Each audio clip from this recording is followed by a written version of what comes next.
Hey guys, welcome to the Colecast. Today we have the incredible Walter Sorrells joining us. So we're going to be talking about CNC machining, martial arts, writing books, all the different kinds of things that it takes to be a successful bladesmith in 2024, as well as following your passion and all the ways that will shape your journey. So check it out. This was an incredible podcast. Really looking forward to the feedback on what you think about our episode with Walter Sorrells. Perfect timing. All right. Well, Mr. Sorrells, delighted to have you here today. Thanks. Super excited to kind of dig into your backstory and see how you have developed from the very beginning an interest in blacksmithing and bladesmithing, obviously, and just give us a little detail on how you got interested in working with steel and the development of that over time. Yeah, so it was really a weird happenstantical kind of thing. I started out my career in a completely unrelated field. I was a novelist. And so I was working on a book where the main character was going to be a swordsmith. I'd been doing martial arts for a long time and had an interest in Japanese culture and Japanese swords and so on. And so I wanted to do this character. And, I figured, okay, if I'm going to do this character, I need to have some kind of tangible thing in my hands that, gives me some insight into how this guy would think.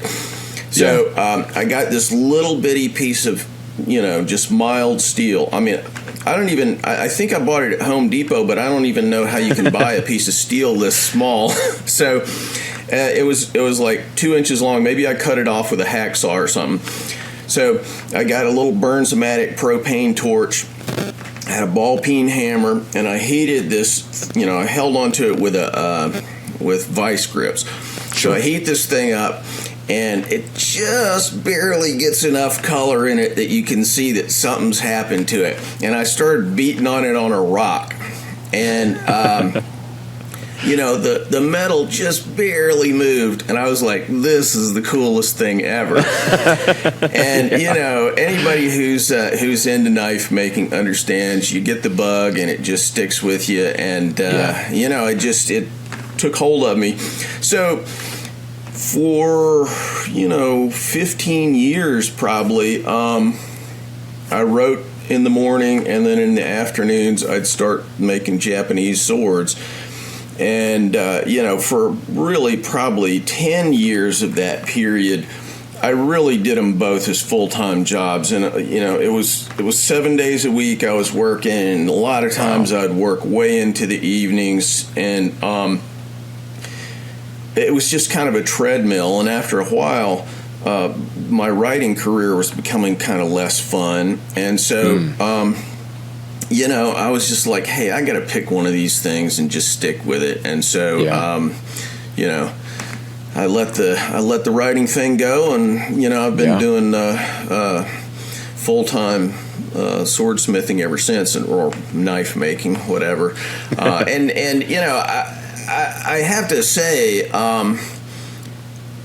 I still work 7 days a week. I guess I got onto that, that little glide path, and now that's just where I'm stuck. So yeah.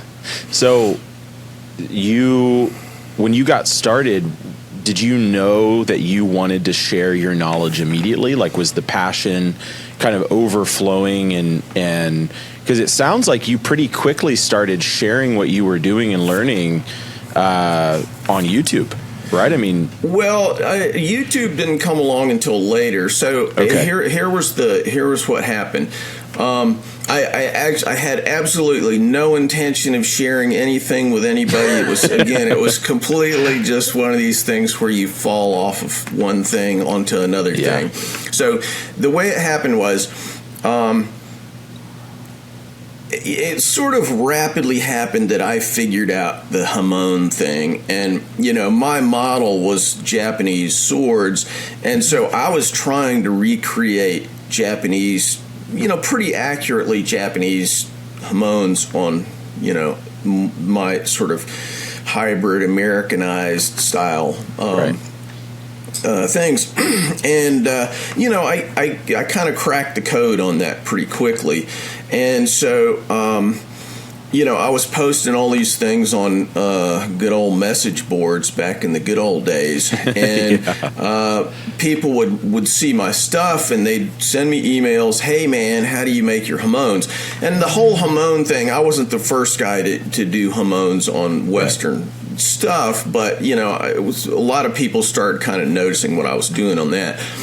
So I would get all these guys emailing me, and so I would write this long, extensive email back to each one of these people, basically saying the exact same thing.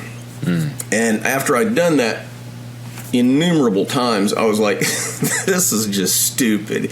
I'm spending all this time saying the exact same thing, and you can't convey very much in an email anyway, so it's just it's kind of futile to begin with, and it's just not a good way of doing it. So I was like, I'll just, make this super short, cheap little movie. I'll sell it for $10 just to pay for the shipping, and then I'll shut all these people up and I won't have to talk to them again.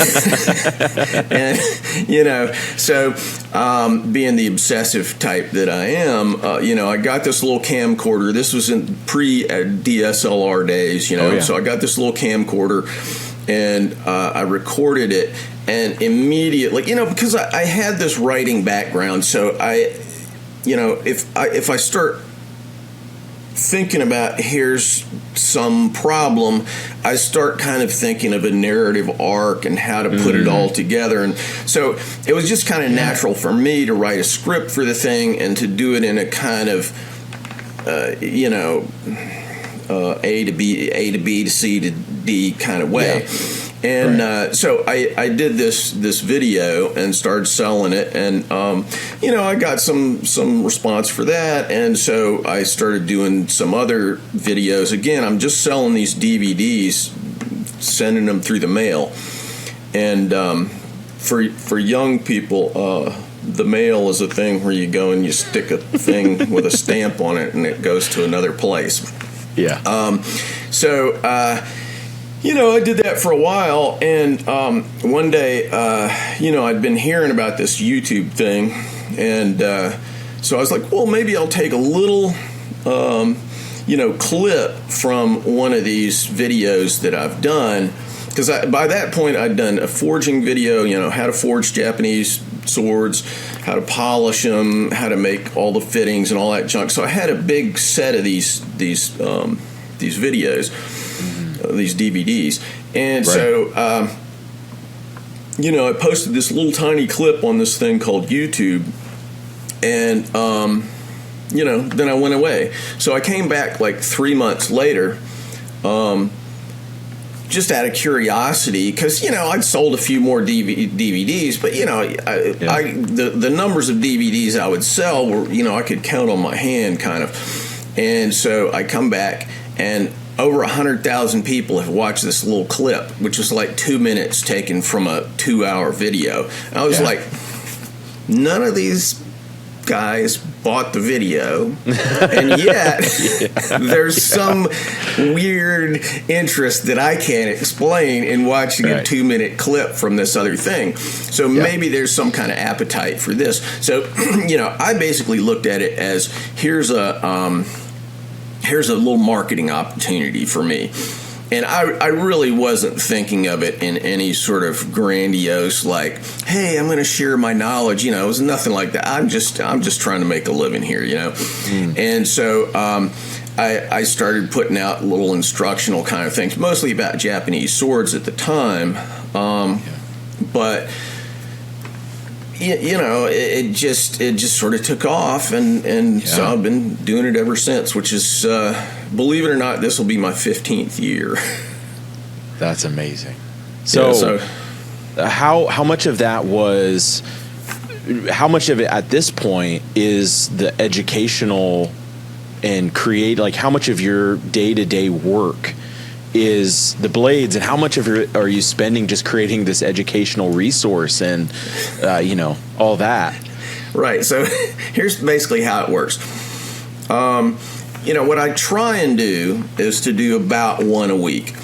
And so each week, I'll do something, not every single week, but more or less.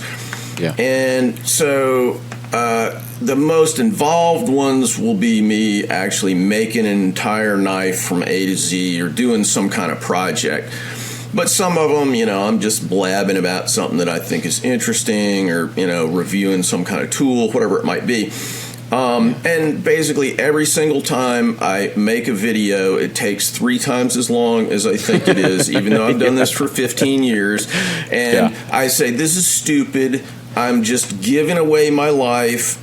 I'm completely underpaid for doing this thing. This is stupid. I should stop this immediately. And then next week I'm making another video. So what's invigorating you to continue? Is it the community around the information, or no? What do you think it is? It's funny you mentioned the whole community thing because I've been working with my sister on an online course kind of deal. And she is an extrovert, and she's totally into the whole community thing, and she's always talking about community, this, that, and the other. Yeah. I love people, and I'm happy to deal with people and everything, but I'm an introvert. At the end of the day, I am not driven by, hey, it's a community and blah blah. I don't really care. But that said, I have had a lot of great contacts and met a lot of people through it, and that's been super rewarding. I will say, on that score, though, the thing that was most shocking to me, especially early on, I would get emails from, veterans who are like, I'm suffering from PTSD, and I watched your video, and I started doing this thing, and I'm better. And I mean, it was like, wow. Yeah. This is not something I intended to do. I really did this. I mean, honestly, initially for selfish reasons, and then later on, it's kind of scratched an itch, and it was sort of fun to do. And, once you could start monetizing videos, I get a tiny little bit of money, and, that's nice. I mean, anybody who makes, who's in the knife making business knows that, there's not just a giant cascade of money falling on your head. So every little bit helps.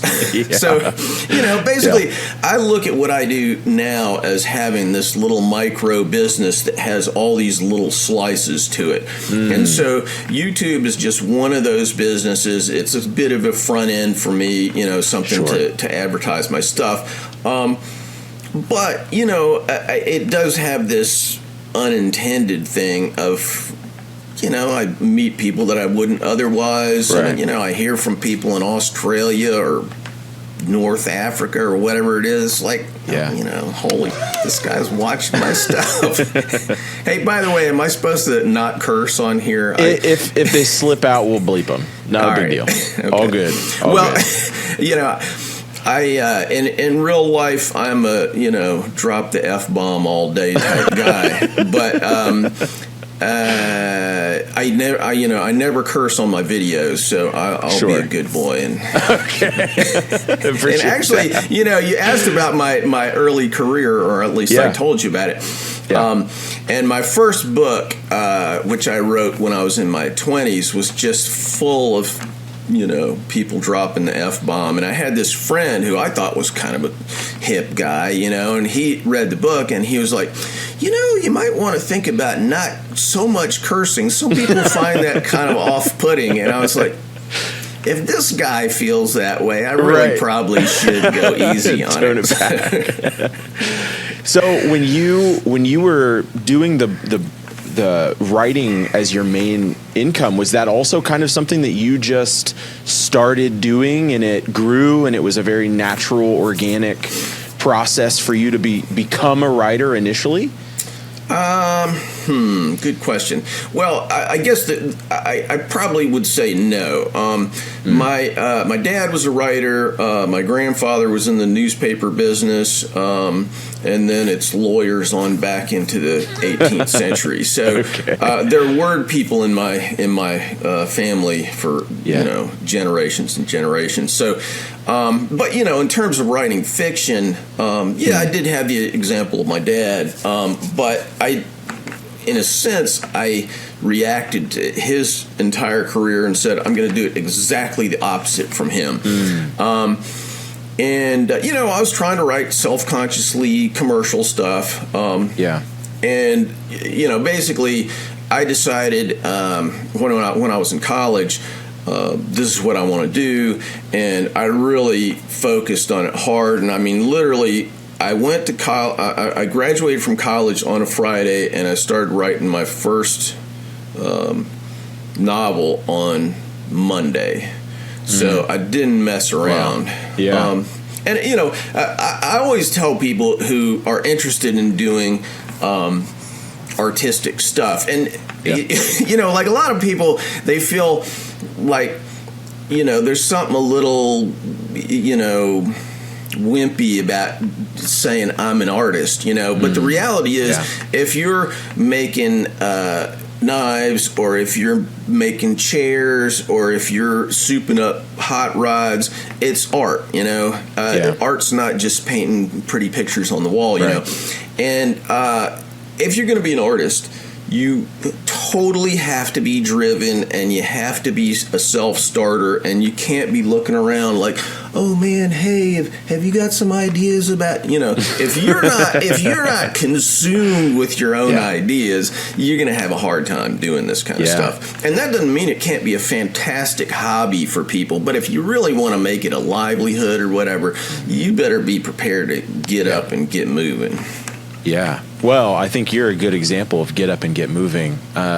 You have a myriad of different things that you kind of articulated that. You see this as you have a small business made up of a lot of little businesses and different things that you're doing, YouTube being one, the swords, and then you've also got obviously Tactics Armory is another. So when you're moving through, are you the primary person running every aspect of each of these facets of your business, or do you have help? How do you set that up?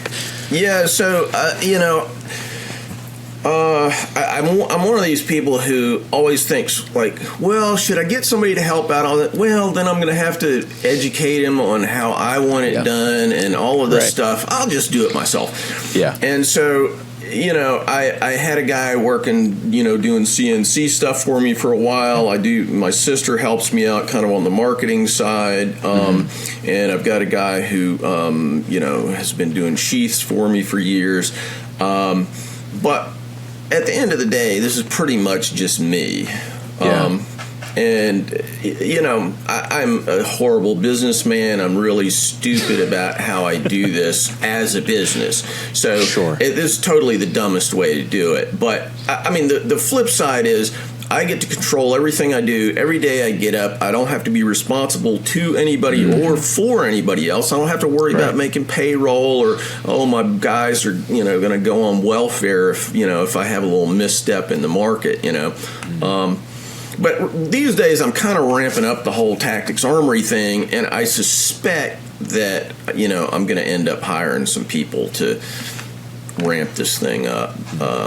But I'm not quite there yet.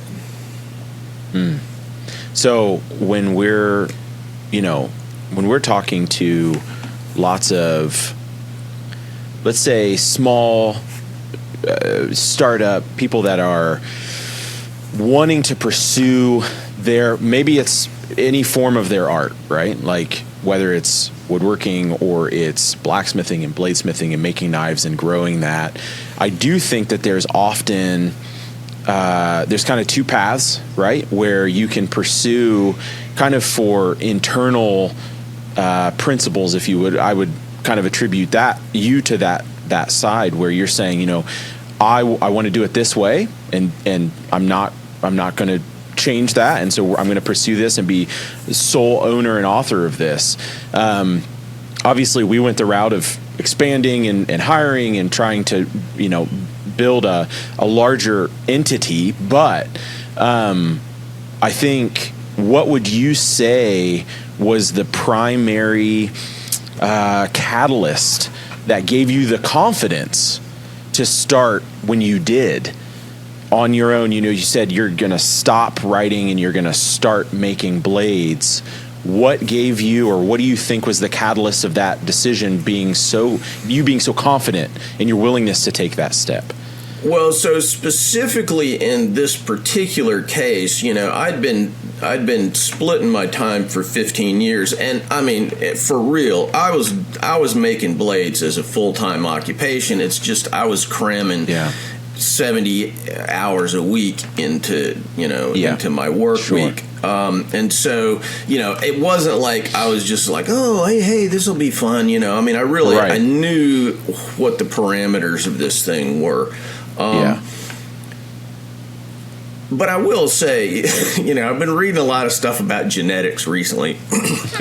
And, I feel like the whole nature-nurture thing has pretty well been, it's been figured out that, contrary to what people thought 100 years ago, nurture is this much and nature is this much and nurture is about this much. And so I think I was just born hard-headed and willing to, like have an idea and then feel like I could do it. But I will say, and this is something that I one of the facets of doing the YouTube stuff and some of the training and other, teaching and stuff like that that's allied to that I end up doing, is that, I always tell people, look, you have to split your mind when you're an artist. There's a part of you that has to be just this hopeful, eternal optimist. But you have, if that's all you are, you'll really never accomplish anything, or you'll at least be, crashing and burning all the time, because there has to be another part of your mind that's extremely critical, practical, hard-headed, that's like, no, that's not going to work, man. You just got to let that go and move on, and it's not... there's no magic formula for that kind of personality, and I think it's kind of rare, But if you, I mean, one of the things about being an entrepreneur or an artist or whatever is it helps to be self-reflective. So, I would counsel anybody who's out there, trying X or Y or Z and feeling like, wow, I'm just not getting any traction on this. Look at what you're doing. Not in a like, oh, I'm terrible, I'm bad, I'm a loser.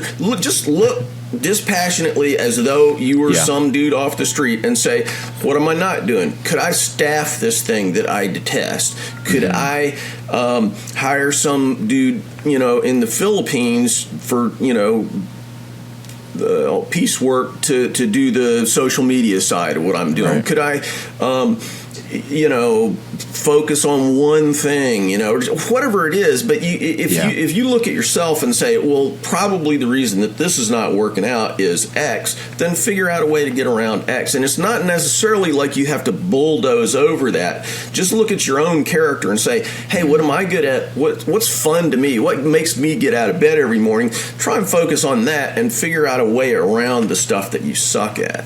Right. I mean, leaning into your strengths, right? And basically leveraging your strengths to say, okay, instead of trying to go the route of fixing what I'm bad at, I'm going to find people that are excellent at it, and I'm going to bring them alongside me. And it doesn't mean that you have to hire them, especially in today's age. It's like so easy to find workers to come in and help out for, this project, or I need a solution for this issue. We use that all the time when we're doing our, website rebuilding, and it's like, we're not coders, and I don't need a full-time coder. I can go hire one and bring them in for that one specific task and make my life moving forward a heck of a lot easier. I remember when we started Cole, our first tax season, We had just mismanaged how we were going to run the accounts, and we hired right at the last minute, hired a tax lady, and she hands us a $57,000 bill, and she's like, "All right, I need a check," and I was like,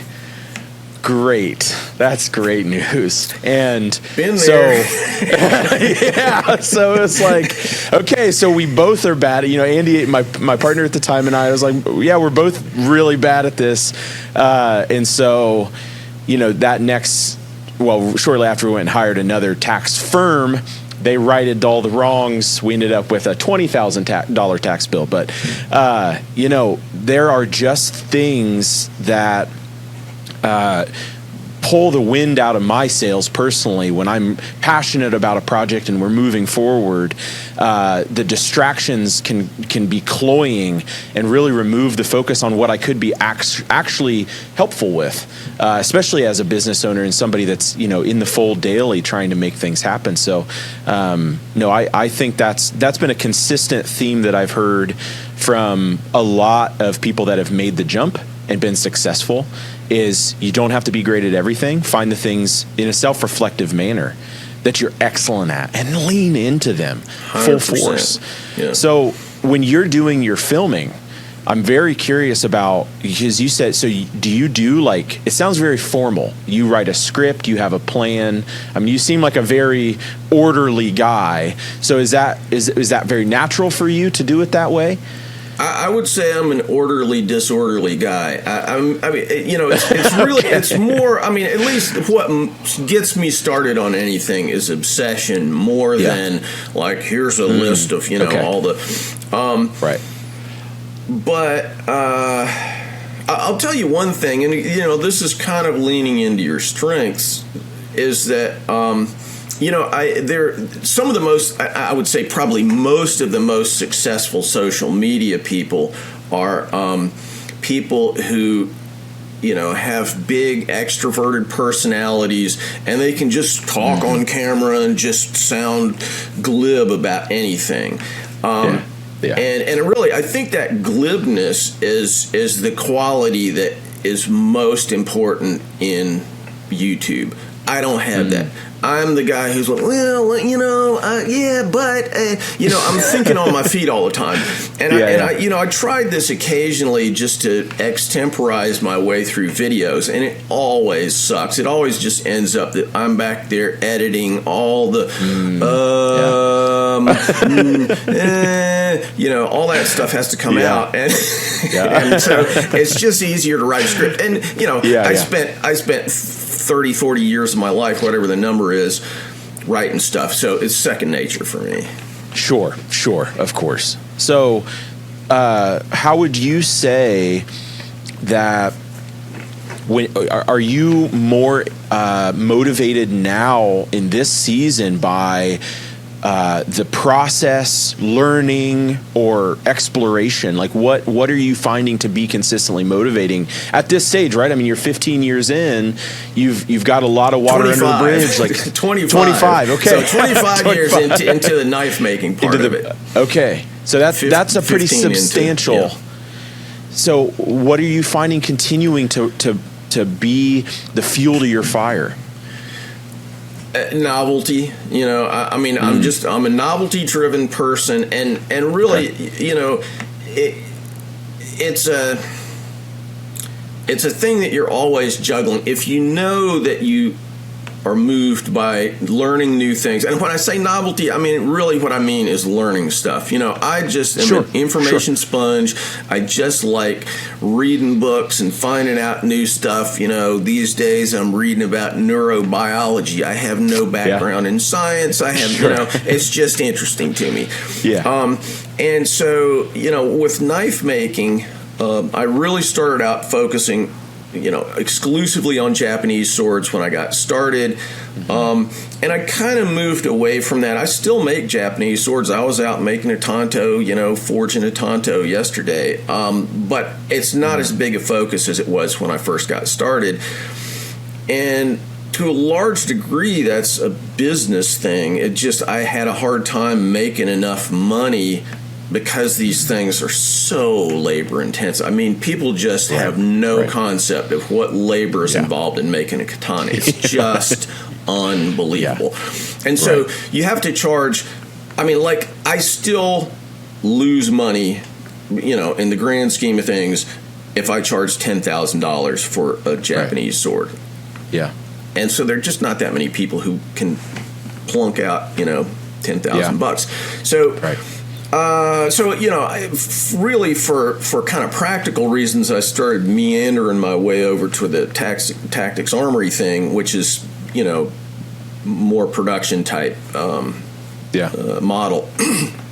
And very soon after you know, my excuse me, my original theory with Tactics Armory was, and you know, I had a martial arts background, and so you know, making kind of, you know, carry EDC type stuff was sort of natural path for me. And so you know, I said, well, you know, let me try this as a production type thing. I started doing it all on the belt grinder, and I worked through this process for pretty substantial amount of time, probably a year or two, and I finally realized, like, yeah, not working. Just, this is not good. It was too many hours in front of the belt grinder, and you know, it just wasn't fun either. I felt like a production worker. But even putting that aside, it just you know, I wasn't putting out enough knives to justify it really economically. And so I said, well, let me try CNC. And it probably took me a year and a half, 2 years before I really worked up the courage to buy a CNC machine and see what I could do with it. And I just really got into it. I really enjoy the whole process of designing the knife, and you know, making it, you know, not banging it with a hammer. It's not as organic. There's this whole, you know, you have to think through this whole production process. And I'm sure, of course, you're extremely familiar with what that, it's a kind of iterative thing. You know, you have to very much crunch through it, and then you find out, oh, if I put these holes here, I can't get there from here, and I got to go back. And, you know? That's a very frustrating thing, as you know. But you know, you have to be willing to work through that. You know, to say like, oh, I don't just quit and throw up my hands. You know, I go back. I'll figure out where to put the holes. You know, and I enjoy that. It's a very nerdy sort of approach to this stuff, but to me, it's fun.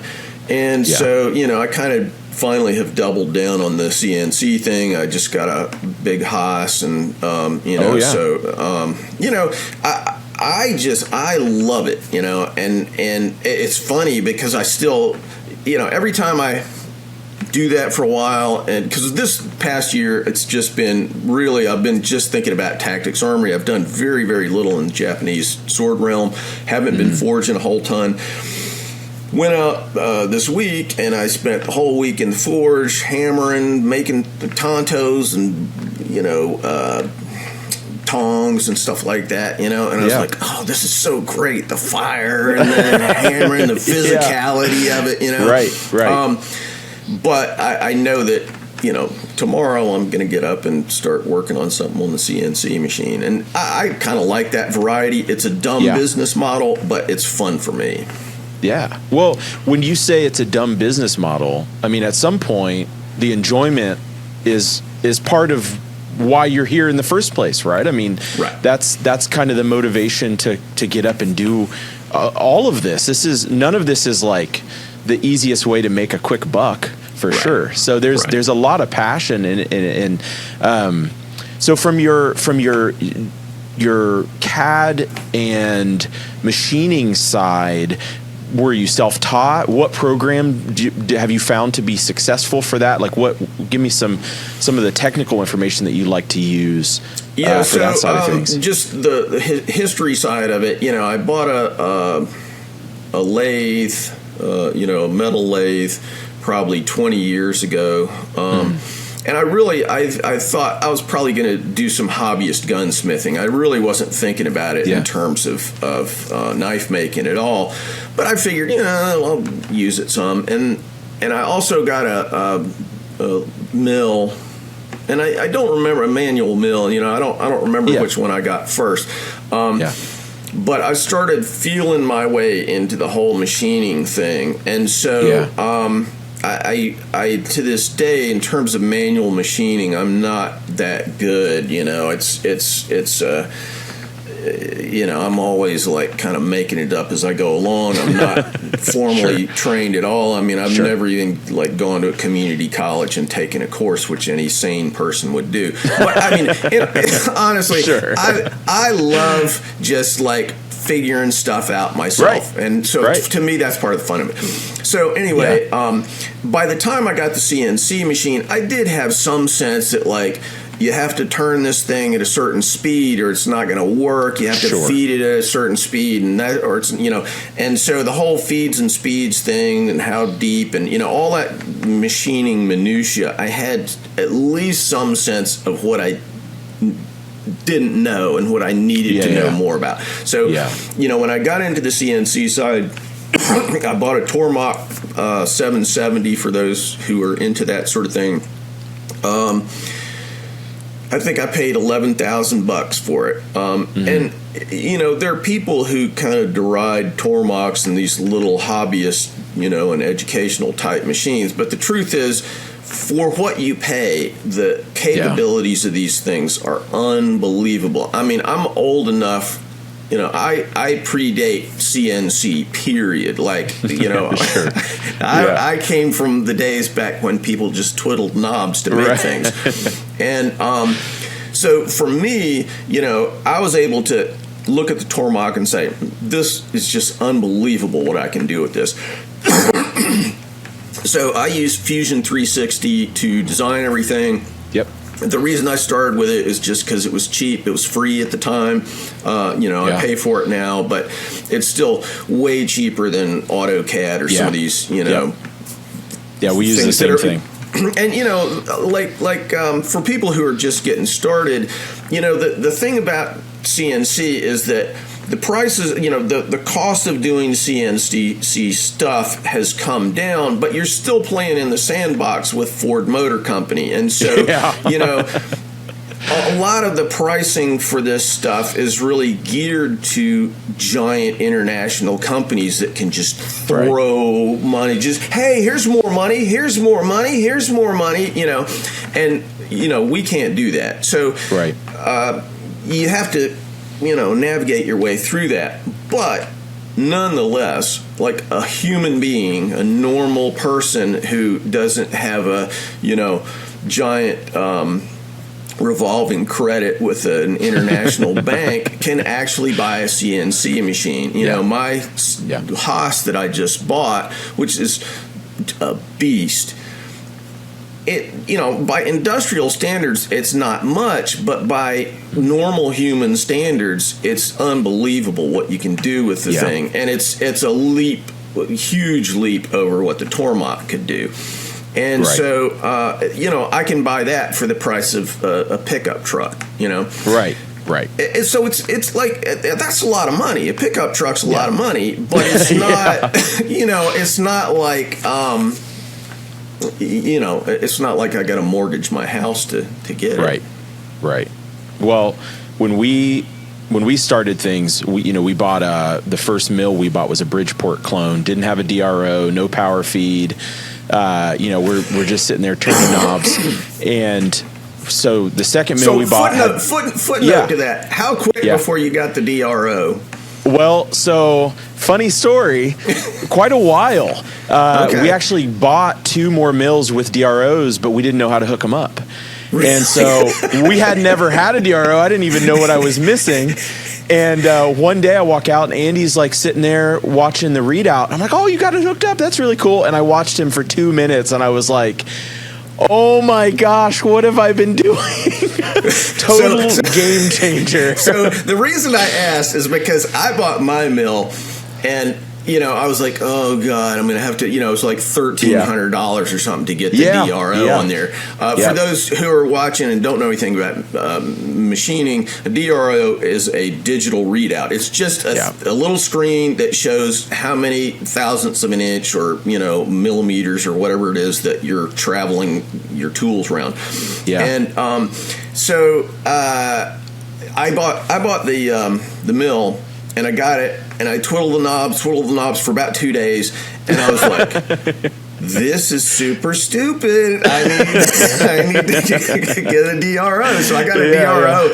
And, hooking it up yourself is a giant pain in the neck. But, boy, the next day I was like, 100% worth it. Unbelievably worth it. As soon as we had it, I just could not even believe that we had done anything without it. Absolutely. Because it tells, before that we're doing, dicum and scribing lines and then cutting right to the edge of my line and then doing a finish pass to remove the line. And and then you check it and you're like, thousands over what you were supposed to do, even though you were as careful as can be, and we actually, we were pretty hard on stuff in the beginning. I didn't have a machining well, we're blacksmiths, right? So, I'm used to beating on stuff with hammers. So we were really hard on stuff. We actually, ground the gears out of one of the Bridgeport heads that we had. We killed it. We broke all the auto down feeds we had. The first 2 power feeds we got, burned them up. So we were really hard on stuff, but finally by about our 5th mill, we had calmed down. We'd learned a lot more about feeds and speeds. There's some great calculators, especially now. And then we actually had a shop in town close, a big machine shop closed, and the company that bought it literally just needed to get the equipment out the door because they had new equipment coming in. And so we were able to go down, and we got our very first CNC mill for free. We just had to go get it. Right. And it was and we still have it, running production every day. It's a 1991 Fadal. Cost me about $1,200 to move it and to get it, set up. Right. And that taught me a lot about, the jump from a Bridgeport to a machine from 1990 is kind of like you were saying, the Tormach to the Haas. It's like a completely new realm. Right. And we also got a Prototrack Bridgeport, which is a 2-axis CNC. Just a Bridgeport that's got, a computer on it, essentially. Right. And so we were starting to use these more complicated tools, but I didn't know what to do. I didn't know how to get from Bridgeport to CNC. And so Andy and I actually went over and got trained by a guy in New York, but he did everything manually. So we're at the console typing in the programs. And so, we're writing in our notebooks and all the programs are in notebooks and we go and input them right on the console.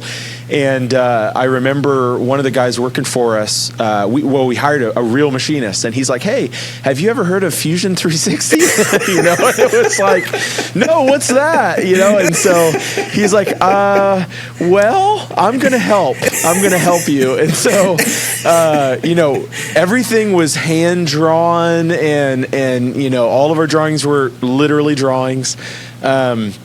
And so from there to today, where I have, a full-time engineer on staff that's trained in all the CAD programs, and when we want to make a change, we go pull up a model and we make a change, and then that revision tracks throughout the entire inventory system.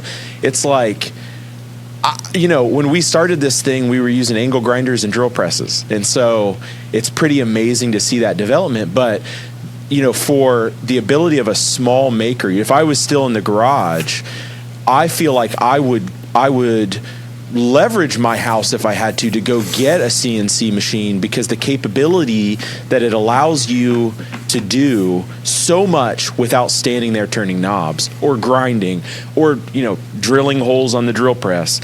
It just takes you out of the mix for however long you can program your system, right? So anyway, kind of jumping forward, now where you're at today, are you designing like pallet systems? Are you machining one blade at a time? Like, what's your workflow kind of day to day with your CNC side? How have you found that to be how have you made that effective for you in the volume of blades that you're making? Yeah, so for the folks back home who don't do machining, the thing that that machining equipment hate most are little flat things. And one of the biggest challenge, honestly, the main challenge of machining is not how do you make a tool move around and cut something. It's how do you hold the thing while the machine's doing the work.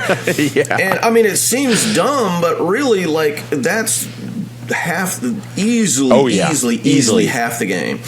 And so for flat things, figuring that out without warping them or twisting them or making them fly off in the air and hit somebody in the face, or what it's like, it's not a lay down how to do that. So for knife making, that's a big challenge. And I from basically day one with the CNC machine, I used a pallet system, so I use a Pearson pallet system. Sure. And I think I learned about it from John Saunders on CNC NYC CNC. NYC CNC, which I still give money to him on Patreon. I haven't watched one of his things in years because I learned so much stuff from his YouTube channel. Same. I still feel enormous gratitude for the stuff that I've learned from him. So anyway, the way the pallet system works, and of course you know this, but some people back home would not. The way a pallet system works is you have this base that sits inside your machine on the table, which is the part that moves around, and so the pallet is made so that you have this big aluminum block that can be taken off and put back on repeatedly so that you can keep it within a thousandth of an inch or so of the same place every single time you slap it back on there. So the way that I design this stuff is so that I have one pallet, at least this is the way I do it right now. I have one pallet for each type of blade that I make. And so you bolt stuff down onto there, you screw it onto the pallet.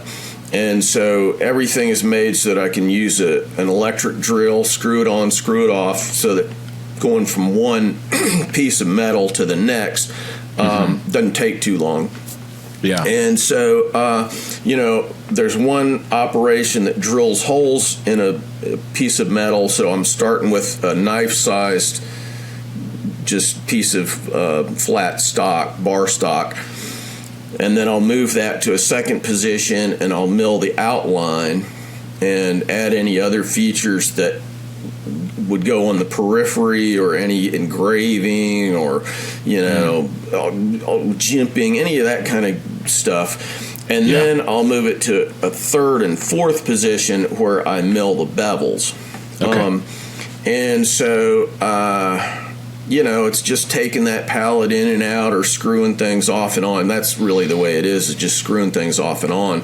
Right. And so, the beauty of this for me, and this gets back to this whole one-man show kind of thing, is that I can literally be doing 2 to 3 things at once.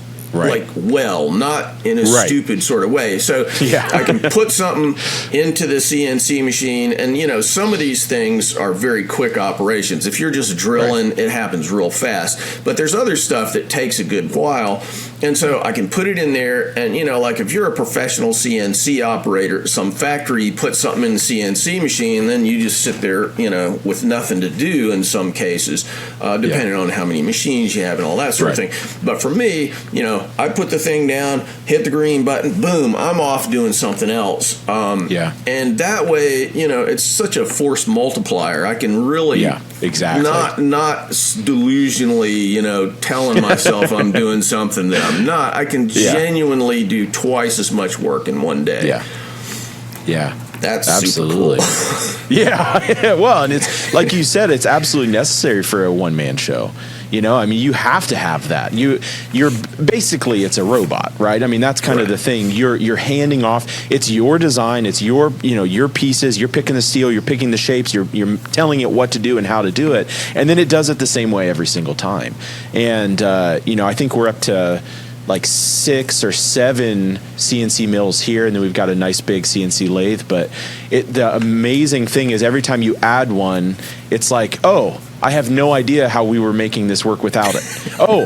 Oh, how did we do that? Every single time. It really is incredible. And we have 2 guys in our CNC department, and they each run about 3 to 4 machines at a time. And so they're bouncing around. This machine's done. They're stocking it. They're walking over, deburring this part, stacking that up. So being a one-man show, are you able to kind of set up multi-stage? Like, can you run a piece of metal in each stage of your pallet, or do you usually just move one through? Like, how do you think about that? Yeah, so typically, when I first got started, my theory was that I would be doing like you were saying, which is kind of sequencing it through there. Right. But what I found was it was actually faster. I mean, I probably could make a multitude of pallets and set them all up and then fling them in and out. But I found that was, the thing you're always balancing with CNC is how many units am I going to make of this ultimately versus the amount of upfront work. Right. Which, if you haven't done CNC work and you think, oh, this is just pushing a green button, bro. Yeah, not quite. Not quite. And the reality is that there's an enormous amount of very fiddly, complicated work. Oh, yeah. Up front before you can push that green button, even the first time. And you have to go back and iterate a lot of times because you didn't quite get it right the first time. And so I ultimately decided, like if you talk to somebody at Ford who's, got giant banks of CNC machines, and I'm sure even for you have to think about it this way. You're thinking like, okay, I'm paying $47 a day for this machine, and I want to keep the green light on for at least for the whole shift, and every minute that I lose it. So there's a kind of spreadsheet type approach to keeping that machine going. My thinking was, I could produce so many blades on there that I couldn't finish them all because the finishing part of it actually takes far longer than running them through the CNC machine. Yeah. So for me, finding the absolute fastest tool path, the most,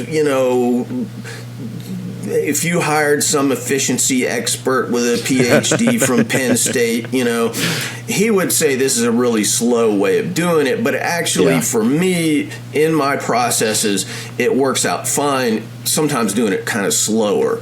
And so, I haven't knocked myself out trying to make my throughput on the CNC machine as fast as humanly possible because it's not worth the upfront effort that would be required to do that. Sure. I totally get that. One of the things we deal with often is, if I get, especially I used to be really bad at this, I've gotten a lot better, but I'd get hyper focused on one part of the process. And it's not helpful because you have to follow that, in your case, knife, you have to follow it from the beginning all the way through to when it ships to the customer. And if I make that first stage too fast, all that happens is a bunch of inventory gets piled up in front of the next process. And especially as a one-man show, it's like, well, I'm doing both, so that that doesn't move the needle one iota. You got to think of the whole, the whole trip of that raw material to finished product all the way through. So, when we implement changes now, it's because I'm looking at, let's say our assembly process is taking 2 hours. Every process in front of it's taking an hour. well, I need to get my assembly process up before I think about anything else, because I can have that time and double the output of the total system.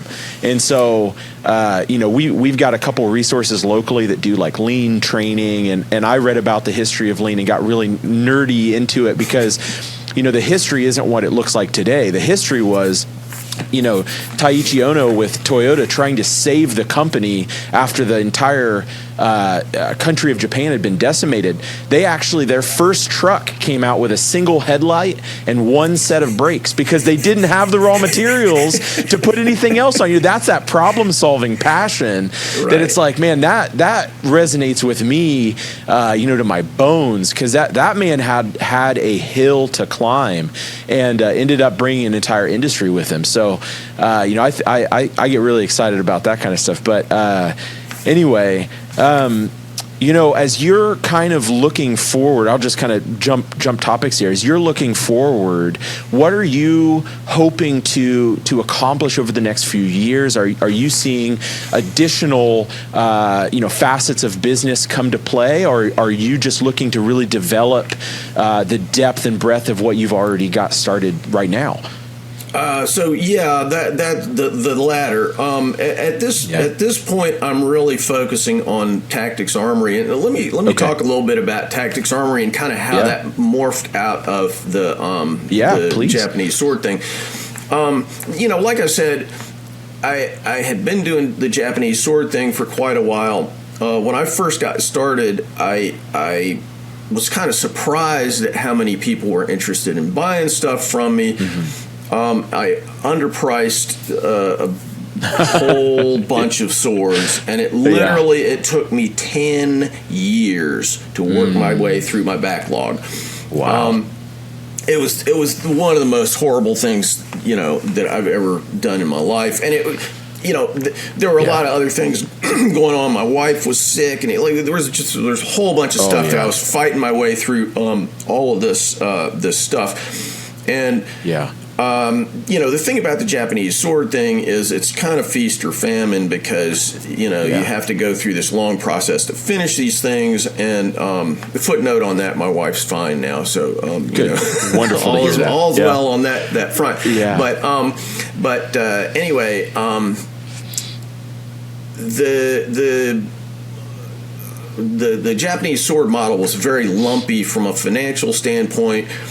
I had to take big chunks of money ahead of time, and then that's sitting on my shoulders psychologically while I was working my way through this. And anyway, the bottom line was, I love making Japanese swords from the work perspective, but it financially and like as a business thing, it worked very much like writing novels, which is a horrible business model, because you get a big old chunk of money to do something.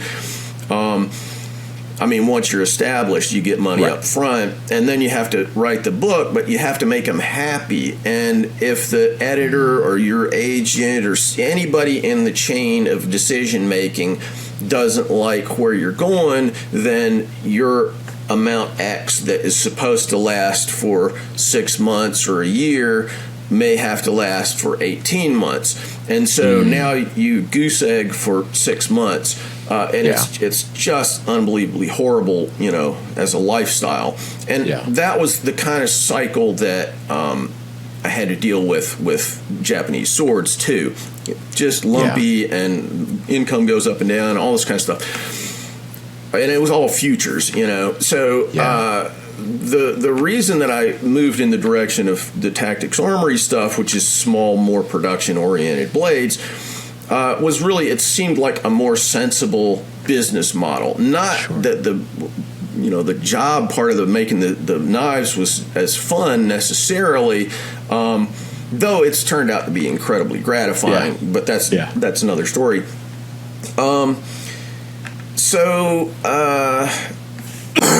Anyway, once you sort of get on this train of doing CNC stuff, it has a certain kind of logic to it. And so about 4 years ago, I think, I started working on a folding knife. And I spent about 2 years refining that, and I finally decided at the end of that period, I can't do this as a business. It just doesn't work. It takes too much effort to make at least for me, it took too much effort to make a moderately priced knife that was up to my standards. And so I bailed out of that, basically wasted 2 years. And then in the process of that, my wife and I moved to a new place. I've got a much bigger shop here. And so I kind of lost a little more time in the move. Anybody who's moved shops, you just, if you haven't moved shops, you just don't realize, like, every little electrical thing takes days to figure out. Your air takes time to figure out. So it really took me 5 months to move over. So anyway, I don't want to. This is kind of boring, but anyway, the point is that I really not at all. I really, wasn't able to focus on sort of the core thing that I intended to do with Tactics Armory, which was making fixed blade knives. So anyway, I got the Haas this year. That was its own little saga. So now it's working. I've got it. It's great. It's fantastic. I feel like I was actually surprised. I was able to just hit the ground running, and it just did everything that I wanted and more. That's awesome. Which would have been totally impossible if I hadn't spent a lot of time figuring out what I was doing with CNC on the Tormod. Right. But anyway, so now, I've got all the pieces in place to really just say, like, okay, I'm focusing on this business model, this set of knives. I'm going to start doing a whole bunch more designs. I've refined the whole process of how I make these things and how I design them. And this is, for anybody who's thinking about doing stuff with CNC at all, it's a very comprehensive thing. Like, if you just think, oh, I'm just going to take this thing that I did this way and I'm just going to do it so I can hit the green button and out pops a knife. Ain't gonna work like that. You have to think your way through the whole manufacturing process. Right. The knives have to be redesigned, and that opens gateways to all kinds of cool things that you couldn't do in the previous, cranking the drill press type way. Right. But if you don't look at it as a whole package, you're barking up the wrong tree. So anyway, this coming, next couple of years, I want to be a big boy about this and really try and, use the CNC process in a smart way to move this thing to the next level, whatever that might be. I don't really know, but, hopefully I'll be selling more knives, making a little more money with it, and producing a lot more different kinds of designs and stuff. Yeah, that's awesome. So one of the things that I'm curious about is how do you build into all this time spent on the production side? Do you just give yourself a day off to go forge? How do you think about, is that content creation for you? Like, do you just fit it into the schedule, or are you very mindful about how it sits in to separate your time when you're starting to get a little burnout on the CNC side? Do you just, I'm out? I mean, you're, the boss, so. For me, burnout really is not an issue because, for good or ill, I got so many balls in the air that it's just like, I'm just trying to keep balls from hitting the ground. That's like my whole day is just trying to keep the balls from hitting the ground. Yeah. And burnout's really not so much an issue for me because there's constantly some other kind of thing for me to think about that's popping up. Yeah, keeps it fresh, right? Right. Every day. Right. Well, is there anything? I don't want to take too much more of your time. You've spent a glorious whole hour with us here, and I want to let you get back to it. But is there anything else that you would like to know in this, and give me a list of places that people can, if they aren't already aware of you, which I highly doubt, where do you direct people to go and find out more about what you do and who you are? Yeah, so if you're interested in the Japanese sword side of things, WalterSorrellsBlades.com is my headquarters for that. I mean, one of the things, if I had it all to do over again, I probably wouldn't have named my other little business, Tactics Armory, because there are a lot of people, I mean, a ton of people who have been watching my videos for years, and somehow they still haven't gotten the memo that this right here equals this guy. Right, and right. So tacticsarmory.com is the fixed blade tactical type stuff, but it's not just tactical. Outdoor knives, bushcraft, all that kind of thing. Neck knives, whatever. So, if you're interested in just a small knife from me or something like that, then Tactics Armory is the place to go. Awesome. And I do all the Instagram and all that kind of stuff, and that's actually another thing you asked about where I want to go. I want to be doing more stuff on the short form platforms, Instagram, TikTok, all that kind of stuff. If nobody has caught on to this, I can be a little verbose, and so keeping myself in the little box of 1 minute type videos is not very easy for me to do. But also, as I said, I'm not good at that. Hey man, come on into my shop. Here's what I'm doing today. Boom, and I'm done. That's not natural to me. I don't enjoy it, and so I have to be smarter about how I do the Instagram and that kind of stuff. Sure. Well, I mean, there's no shortage of footage from your YouTube channel to be snipped up. I don't know if you're familiar with Gary Vee, but he admonishes people to make like 50 reels per video that they make, and just little snippets and variations in every version, therefore, so that it's not such a battle. Because obviously Evan has done a fantastic job of getting me in front of the camera for snippets of time, getting what he needs, letting me run off afterwards, which is a great help. But that's a constant battle. But anyway, Mr. Sorrells, it has been an absolute pleasure. And, absolutely check out YouTube channel, Tactics Armory, all that, and the Instagram, of course, as you continue to grow it. And, sir, I wish you the best. Thank you so much for generously sharing yourself with us today. And we'll have to do this again soon. Hopefully we can get you out for a class in the coming future. Yeah, I mean, I was going to say I'd love to get up and see the operation there. I actually did a tour of one of your competitors recently, and that was really fun. And awesome. People who like making stuff love seeing how other people make stuff. So I would love to see your operation and all that stuff. Yeah. So if we can make something like that happen, that'd be super cool. Yeah. We'll get it on the schedule. Absolutely make it happen. Cool. Awesome. Well, I'm really happy that we got a chance to meet finally. I've been watching you guys' videos and following your progress. With of your business over the years, and I always do such a crap job of reaching out and getting to know people, and so I'm glad we got a chance to finally connect here. So I'm sure there's some cool stuff we can do in the future. Yeah, absolutely. Looking forward to it. I can't wait. It's going to be a good time. All right, sir. Well, we're going to jump off here, and you have yourself a wonderful day. All right, you too. All right, thanks, sir. All right, take care.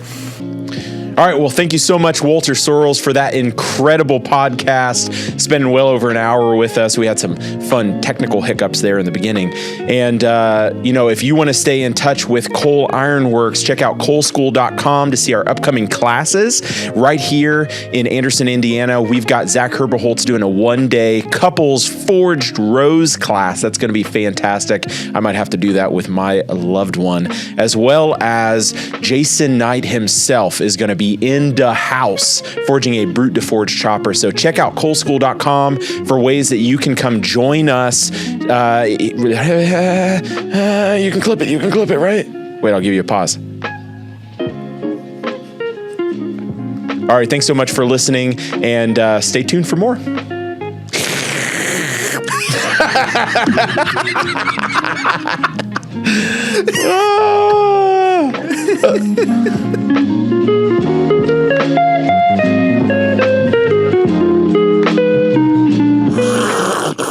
Oh, there it is. Oh, it's hot. That's what we were waiting for. It's hot. Did you just get more coffee? Yeah, I made more coffee. It's freezing up It here. is very cold. We should go downstairs. Okay, bye.